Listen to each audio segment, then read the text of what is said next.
এ সময় পাকিস্তানের দুটি ভাগ ছিল, একটি ছিল পূর্ব পাকিস্তান, অন্যটি পশ্চিম পাকিস্তান।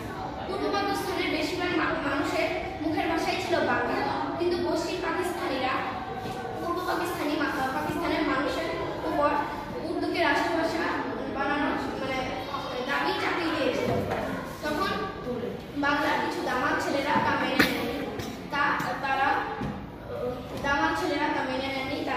তারা মিছিলে অনেকে শহীদ হন। এদের মধ্যে শহীদ হন হলো সালাম, বরকত, জব্বার, শফিউল সহ আরো নাম না জানা অনেকে। তো এখন তাদের রক্তের বিনিময়ে আমরা পেয়েছি নিজেদের মাতৃভাষা। তো বিশ্বের কোনো জাতিকে নিজের মাতৃভাষার জন্য জীবন দিতে হয়, শুধুমাত্র বাঙালি ছাড়া।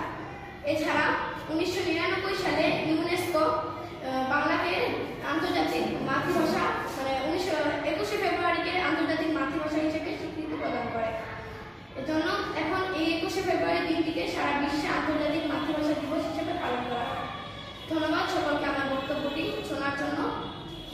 এই বলে আমি আমার বক্তব্য শেষ করছি। আসসালামু আলাইকুম।